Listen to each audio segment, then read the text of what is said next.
Hi, I'm Alleyne, the illustrator on Static Up All Night, and you're listening to the True North Country Comics Podcast.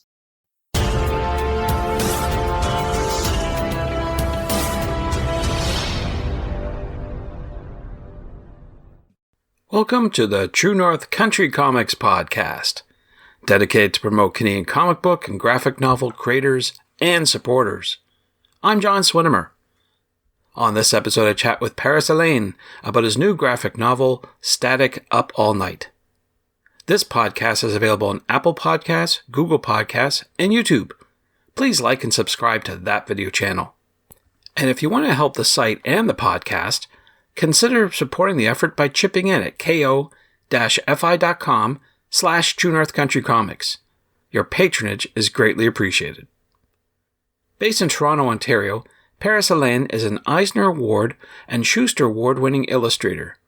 His work includes titles such as Teenage Mutant Ninja Turtles, Ghostbusters, Black Panther, Spider-Man, G.I. Joe, Captain Canuck, and many more. His art has appeared in Black Comics Returns and his own independent Haven series comics. Paris is the illustrator of the new graphic novel Static Up All Night with author Lamar Giles. Static Up All Night is a story of Virgil Hawkins, who can do amazing things with his vast array of electrical abilities, but instantly mending a broken heart isn't in his skill set. A series of encounters and events leads to an all-night adventure involving supervillains, a diner, a reluctant rapper, and a size-changing kleptomaniac, as well as Virgil's frequent bad decision-making. But in the end, with the help of friends, Virgil will find he can move on from a broken heart. So, without further ado, here's my chat with Alleyne about his new graphic novel, Static Up All Night. So, Alleyne, thank you very much for taking time to chat with me. Yeah, happy to. Appreciate your time. Before I get started with all the questions, I want to ask you, what was the first comic book that you read? It was an issue of Superman. It was the first appearance of Superman Blue, his electric suit. Mm-hmm. Yeah, my dad bought it for me in 1997, and I still have it to this day. It's on my shelf in the other room. That's pretty cool. I know it confused a few people going, wait a second, why are there two colors of Superman? So it was an interesting story, that's for sure. Oh, yeah. No, because it was my first Superman book, and then I was like, one of the subsequent ones my father got me was like the Superman Blue and Red. I had no idea what was going on, but I didn't know enough to know that I should be confused. So it kept you going. You wanted to find out more about the character, I bet. Like when I first got it, like I couldn't even I'm born in 92, so I wasn't really like reading, comics in 97. So I just looked at the pictures. I looked at it over and over and over again. Sure. And it wasn't until I was maybe like 12 years old or 13 years old that I realized I never actually read the book. And I always tell people, if I was reading comics back then, maybe I would have become a writer. That's because I could only appreciate the art. I became an illustrator. Right, exactly. That's good stuff growing up, but I'm wondering who or what inspires you to create today? I mean, I've always had like a passion for like storytelling.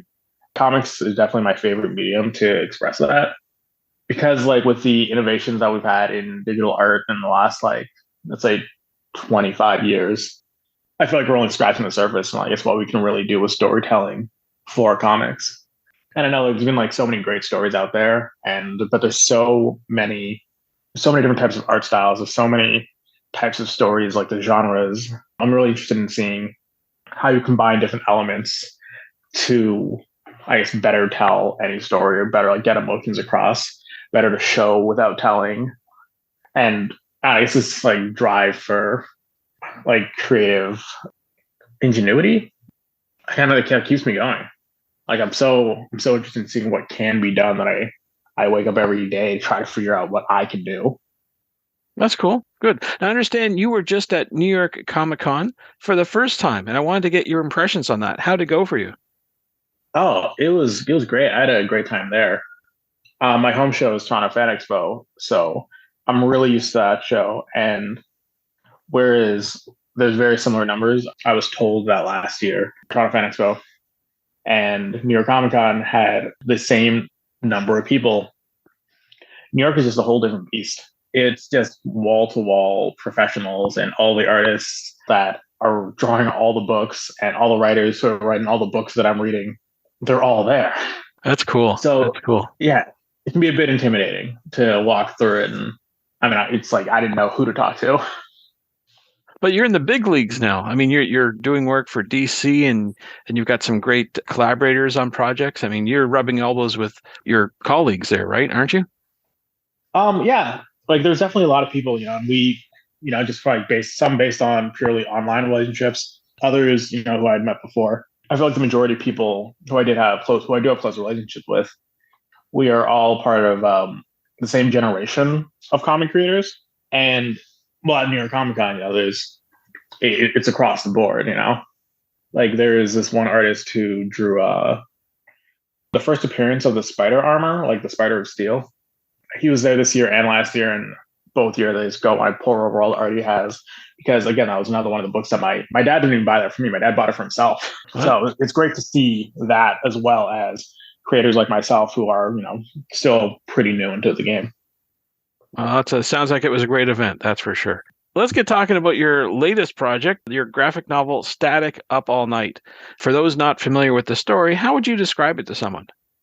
Oftentimes, I guess when telling people about it, I liken it to those like movies that are about like teenagers or people in like their early 20s, and they're out in the city and it's doing like an adventure from place to place all night. And that is the core of the book. But these teenagers just happen to have superpowers. So lots of fun, hijinks, that sort of thing. That's exactly. It's hey, there's a lot of problems here that are happening because they're teenagers, and this is kind of the way teenagers are. A lot of the characters are very driven by they're driven by their emotions, and it's like they go from place to place, and I mean they're not adults, so they're unable to get access to certain spaces, or there's limitations on what they can do because they're teenagers trying to figure it out. Now you're the artist on the book, and you worked with writer Lamar Giles. I wonder if you could talk a wee bit about the collaboration process. How was that like? Oh, it was great working with Lamar. There was definitely certain things. There's always a learning curve to working with a creator for the first time. But I'd say for him, there's certain elements of his storytelling and my storytelling that eventually started like going together a little better. When it became, I guess, more collaborative in terms of like there's a trust between like him, because he has, I get the script, and then I'm adding my own spin on certain things, like whether it's we need to add a couple more panels on a page, maybe to really feel the emotion throughout a certain area, or maybe we need to take a certain part out of it, just like to not linger on something too long. But it's like finding that balance. And again, the trust between both of us it's like, hey, he did his job, trust me to do my job, and then same thing for the colorist. I think he really did a great job capturing the essence of these characters. And because I know like he as well has talked about being a fan of like the Static Shock TV show, right, I think that we really were able to capture the energy of the show. It's obviously not like the same universe, but there's a lot of I think like there's a lot of fun, I guess, references to it. Just even sort of some of the characters, maybe some background elements. But yeah, no, we had a fun time with that. That's cool. Now, is this the first time you've had the opportunity to bring Static to life? Me personally, yeah. Static was growing up one of my favorite characters.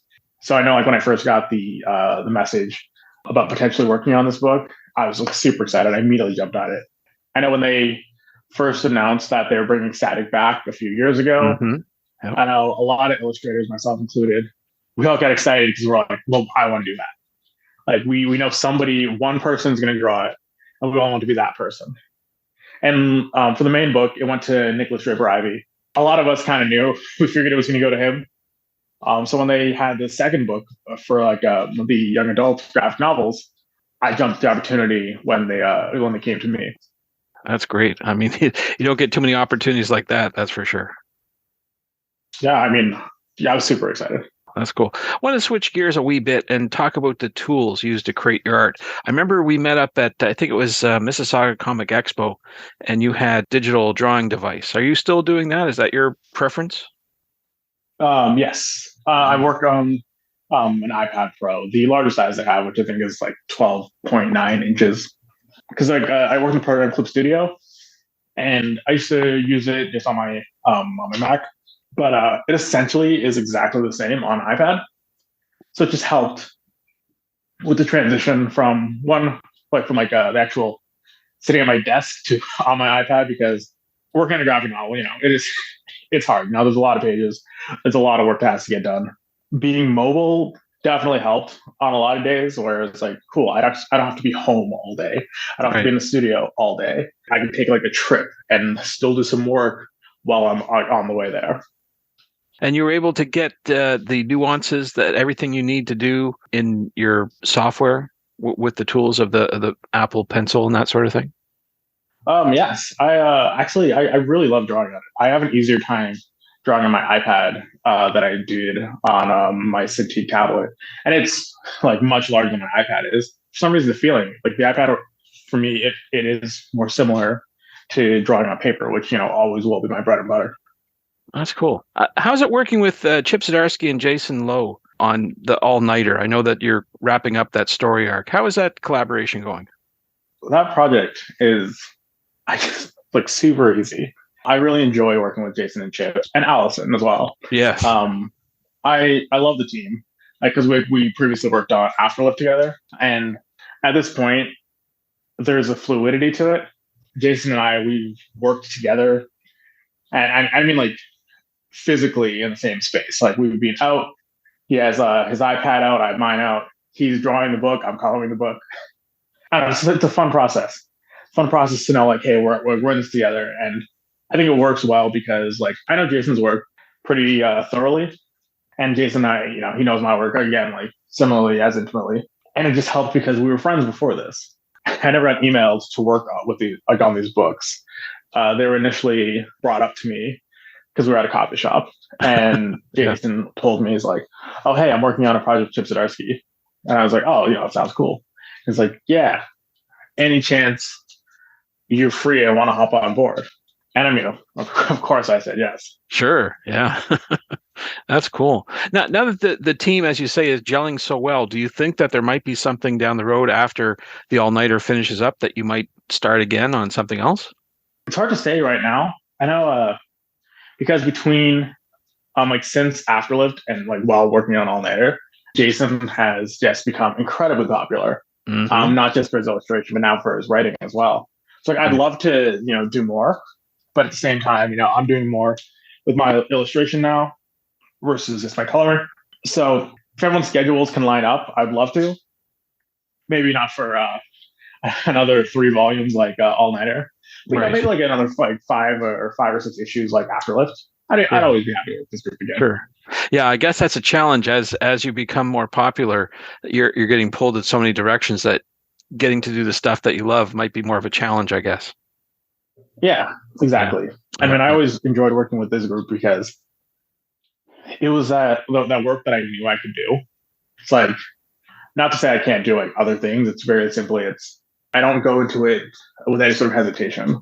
There's never any worry like, oh well, am I going to screw this up? Because I know how to work with this team. I know like what it all looks like together. Yeah, it's great work that you've done. A great team, and fingers crossed you'll be able to do some more with them in the future. We'll see how it goes. Now, I've been asking creators about the use of AI, and I know that's a very controversial term these days, but I want to ask about the context of comic book creation. I want to get your take. Do you think that AI is helpful or harmful to comic book creation? I think right now, I'm not going to say it's a non-issue, but I don't think AI is like damaging toward like the comics themselves. And like obviously, like at this point I don't support AI. I'm not a fan of, I guess, the way it is done, but because of the complexity in terms of how stories are told in comics, I think that it's not at a point yet where it can replicate what we're doing or anything of the sort, like in the like. And so that's what I was talking about earlier, storytelling. That element isn't there. in terms of like art as a whole, I do think that I know people are always going to try to find more practical uses for it. And like oh, maybe it's a jump off point for an idea or whatever it is. I just don't see that it's currently in a position where any of that is like any of that works. So far, from what I've seen of it, feel like you get a lot of lifeless work where it's very like sure it's very pretty, the colors are nice, but there's just no I don't know how to describe it. It's like it lacks the soul. That's what I've heard too. So I appreciate your feedback on that. That's for sure.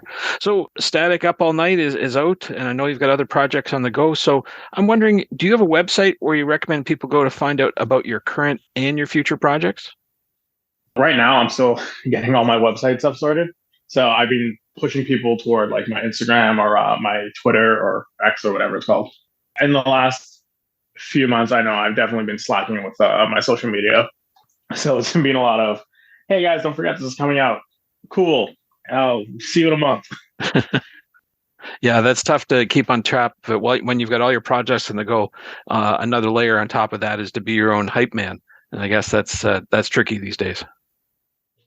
Yeah. I feel like there's so much going on. And because so many people are also working on their books, and sometimes it feels like you're a group of people all yelling at the same crowd, but also you're yelling to each other where it's like, hey, my book comes out and I want to support other artists and other writers. But they're yelling to me about their books and I'm yelling about my book. Well, hopefully it can feel like a lot. Yeah, hopefully the yelling will reach the key audiences. So let's keep our fingers crossed there. That's for sure. Well, Paris, those are all the questions I have for you, but I'm wondering, is there something I didn't ask that you'd like to get across in this interview? Static Up All Night comes out on Tuesday, November 7th. And I encourage anybody to check it out. It's like a fun little story. And I say little because, like, for me, it's actually surprisingly, there's a lot to it.